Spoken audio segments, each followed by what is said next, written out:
Indian national Lokdal के जो प्रदेश अध्यक्ष थे नफे सिंह राठी, उन पर भी गोलियां चला दी जाती हैं, लेकिन इसके बावजूद देखा जाए जो आरोपी हैं वो हिरासत में नहीं लिए जाते हैं। जो आरोपी हैं वो अभी भी गिरफ्त के बाहर हैं। तो हो सकता है कि जहां इनेलो के प्रदेश अध्यक्ष को धमकियां मिली फिर उन्हें भी मौत के घाट उतार दिया गया। तो क्या अब अगला नंबर अभय सिंह चौटाला का है? क्या ये जो अभय चौटाला, उनको इस तरह का अगर धमकी भरा संदेश आता है, उनके बेटे हर्ष चौटाला जिस तरह की बात करते हुए नजर आते हैं कि भाई उनको जिस तरह का संदेश दिया गया है बेहद जो है डरावना भी है, खौफजदा भी कहीं ना कहीं है। और साथ में ये भी नजर आता है कि क्या हरियाणा के अंदर जो स्थिति है वो कंट्रोल से बाहर होती हुई नजर आती है, क्योंकि हरियाणा में बढ़ते अपराध ने राज्य सरकार की नींद को उड़ाकर रखा है और ऐसे में लगातार जानी पहचानी उन सेलिब्रिटीज, इसके साथ साथ उन राजनेताओं को धमकियां मिल रही हैं, जान से मारने की जो वॉइस मैसेजेस आ रहे हैं, कॉल्स आ रही हैं।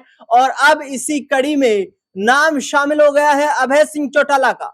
इंडियन नेशनल लोकदल के राष्ट्रीय अध्यक्ष अभय सिंह चौटाला को एक अनजान नंबर से धमकी भरा मैसेज आया है, वॉइस मैसेज भेजा गया, जिसके जरिए ये कहा गया कि अभय चौटाला सुधर जाएं वरना वही हश्र होगा जो नफे सिंह राठी का हुआ था।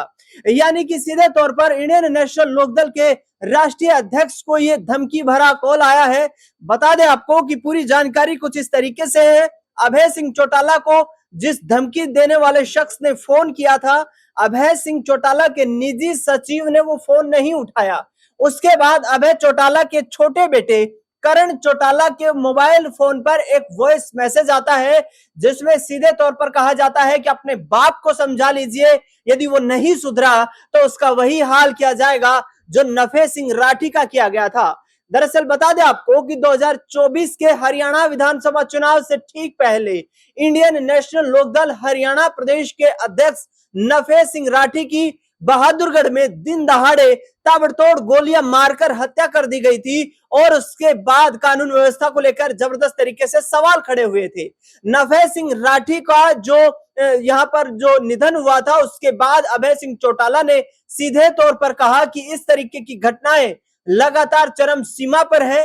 प्रदेश की सरकार सोई हुई है, पुलिस प्रशासन और कानून व्यवस्था पर प्रदेश सरकार का कोई नियंत्रण नहीं है और इसके साथ साथ प्रदेश के आम लोगों में भी आज भय का माहौल है। बता दें आपको कि नफे सिंह राठी जो कि इंडियन नेशनल लोकदल के जो प्रदेश अध्यक्ष थे, उन्हें जो ताबड़तोड़ गोलियों से भून दिया गया था। उसके बाद अभय सिंह चौटाला ने इंडियन नेशनल लोकदल की कमान संभाल ली थी। बीते दिन एक खबर और भी सामने आई थी, जिसमें राहुल यादव फाजिलपुरिया जो कि मशहूर हरियाणवी सिंगर और रैपर है, उनकी गाड़ी पर भी ताबड़तोड़ गोलियां चलाई गई। अनजान शख्स ने अज्ञात गाड़ी से जो सवार होकर के आए थे, उन्होंने ये ताबड़तोड़ फायरिंग की थी। हालांकि उनकी शिनाख्त कर ली गई, लेकिन अब कानून व्यवस्था पर सवाल खड़े हो रहे हैं।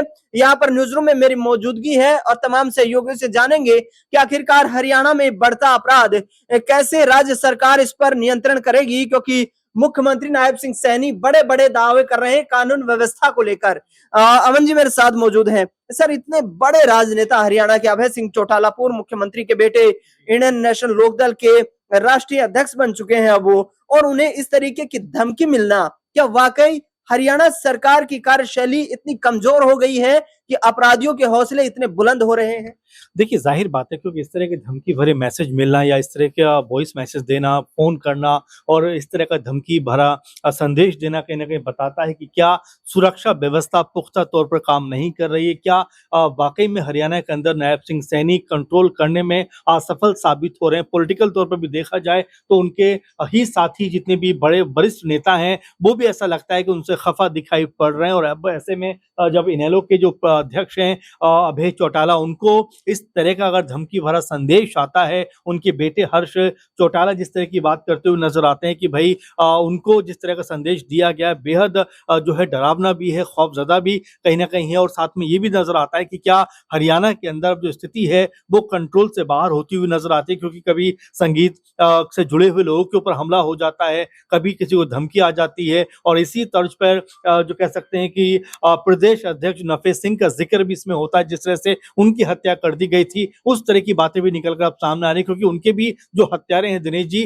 वो अभी तक फरार हैं, अभी तक कह सकते हैं पुलिस के शिकंजे में नहीं है। तो ये कई ऐसी बातें हैं जो लगातार इस तरफ जरूर इशारा कर रही हैं कि क्या हरियाणा के अंदर अब स्थिति कंट्रोल से बाहर होती हुई दिखाई पड़ रही, क्योंकि नायब सिंह सैनी जब से मुख्यमंत्री बने हैं तभी से लगातार ऐसा लग रहा है कि स्थिति उनके कंट्रोल में नहीं। आप देखिए, कभी अनिल विज गुस्से में नजर आते हैं, कभी राव इंद्रजीत गुस्से में नजर आते हैं, कभी एक अलग खेमा दिखाई पड़ता है, कभी एक अलग खेमा दिखाई पड़ता है। और अगर पुलिस पे पूरी तरह से कंट्रोल अगर मुख्यमंत्री का नहीं होगा तो इस तरह की वारदातें लगातार सामने आती रहेंगी। और जिस तरह से एक कह सकते हैं संगीत से जुड़ी हुई हस्ती के ऊपर हमला होता है, उसी तर्ज पर अब अभय चौटाला को भी धमकी दी जाती है। तो क्या इसके मायने निकाले जाएं कि क्या अब अपराधी बेखौफ हैं, क्या अपराधियों के अंदर डर खत्म हो गया है? क्योंकि जो फोन किया जा रहा है, ये भी खबर सामने आ रही है कि पहले तो ये भारतीय नंबर से किया गया, उसके बाद फिर विदेशी नंबर से फोन किया गया। तो कहने का मतलब यही है कि जो अपराधी हैं बड़े शातिराना तरीके से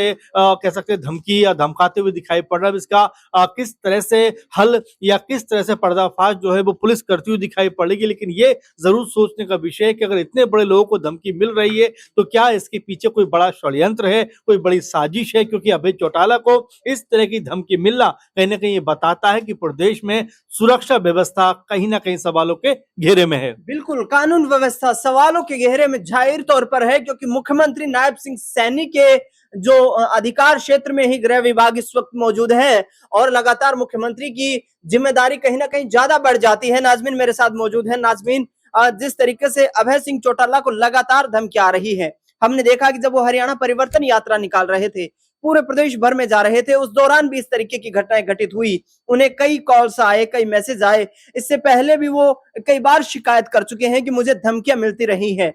हाल ही में देखा हमने कि गुरुग्राम में जो राहुल यादव फाजिलपुरिया पर जो ताबड़तोड़ गोलियां चली, इसके बाद यमुनानगर में एक ही दिन में 2 जगह पर बड़ी घटनाएं होती हैं और करीब 15 राउंड की फायरिंग हो जाती है।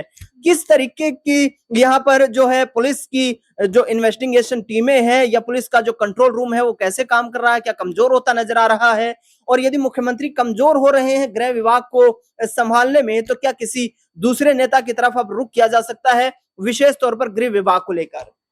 देखिए, पहले तो जिक्र कर लेते हैं कि अभय चौटाला को जो जान से मारने की धमकी मिली है, ये 2 साल पहले भी ऐसी धमकी अभय चौटाला को मिल चुकी है और इसी तर्ज पर अभय चौटाला को वाई कैटेगरी की सुरक्षा भी मुहैया कराई गई है।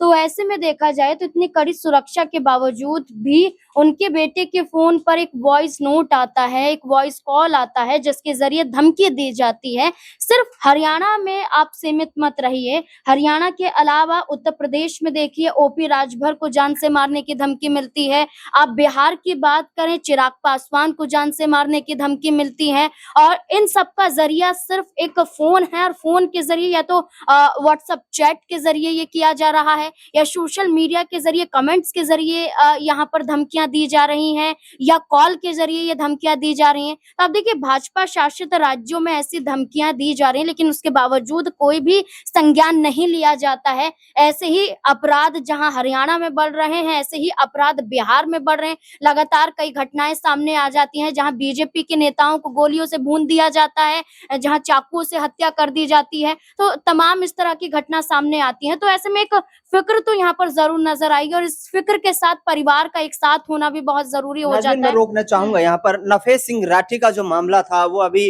जांच के दायरे में है, उस पर आरोपी जो हैं वो अभी पकड़े नहीं गए हैं। तो क्या नफेस सिंह राठी को लेकर पिछले दिनों भी अभय सिंह चौटाला ने सीधे तौर पर कानून व्यवस्था पर सवाल उठाए और ये कहा कि नफेस सिंह राठी के हत्यारे कहाँ हैं, राज्य की सरकार उन्हें पकड़ने में कामयाब क्यों नहीं हो रही है? तो क्या इसके बाद ये धमकी का संदेश माना जाए कि नफेस सिंह राठी के जो आरोपी हैं, जो हत्यारे हैं, उनकी धरपकड़ की मांग यदि अभय चौटाला करेंगे तो फिर उनके साथ भी यही हश्र होगा? देखिए बिल्कुल, जो आपने कहा है वाकई यहाँ पर इंडियन नेशनल लोक दल के जो प्रदेश अध्यक्ष थे नफेस सिंह राठी, उन पर भी गोलियां चला दी जाती हैं लेकिन इसके बावजूद देखा जाए जो आरोपी हैं वो हिरासत में नहीं लिए जाते हैं। जो आरोपी हैं वो अभी भी गिरफ्त के बाहर हैं। तो हो सकता है कि जहां इनेलो के प्रदेश अध्यक्ष को धमकियां मिली फिर उन्हें भी मौत के घाट उतार दिया गया। तो क्या अब अगला नंबर अभय सिंह चौटाला का है? क्या ये जो धमकियां धमकियां मिल रही हैं, क्या ये वही आरोपी तो नहीं है जिन्होंने यहाँ पर नफे सिंह राठी की हत्या की है? क्या वही तो यहाँ पर नहीं है? बिल्कुल। लेकिन सवाल ये उठ जाता है कि जो भी आरोपी है उसे ढूंढने का काम पुलिस प्रशासन का है, उनका काम कानून के दायरे में है, लेकिन क्या वो किया जा रहा है, ये बड़ा सवाल बन जाता है। वही आप बार बार कह रहे हैं कि हरियाणा की राजनीति में शासन प्रशासन लचर नजर आ रहा है, व्यवस्थाएं कमजोर नजर आ रही हैं। मुख्यमंत्री न्याप सिंह सैनी इन तमाम मुद्दों पर पल्ला झाड़ते हैं और कहते हैं कि व्यवस्था सुचारू रूप से हरियाणा में चल रही है, बेहतर काम किए गए हैं, लोगों का विकास किया जा रहा है, लोगों के लिए बेहतरी के काम किए जा रहे हैं। लेकिन अगर ऐसी घटनाओं पर संज्ञान नहीं लिया जाएगा तो ऐसा ना हो कि आने वाले समय में कोई बड़ी दुर्घटना घटती हुई नजर आ जाए। बिल्कुल, नायब सिंह सैनी सरकार नॉन स्टॉप हरियाणा की रफ्तार, क्या ये रफ्तार अपराध में बढ़ती जा रही है? आखिरकार क्यों ऐसी घटनाएं बार बार घटित हो रही हैं? पुलिस का इंटेलिजेंस सिस्टम जो हरियाणा में इतना मजबूत नजर आता है, आखिरकार उसका फेलियर कहां पर हो रहा है?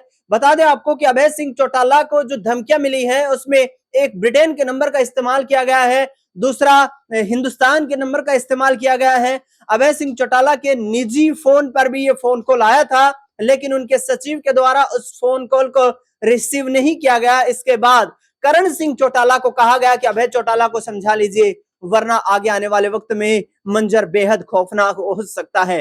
देखना दिलचस्प होगा कि मुख्यमंत्री नायब सिंह सैनी इस पूरे मामले को कैसे गंभीरता से लेते हुए नजर आएंगे।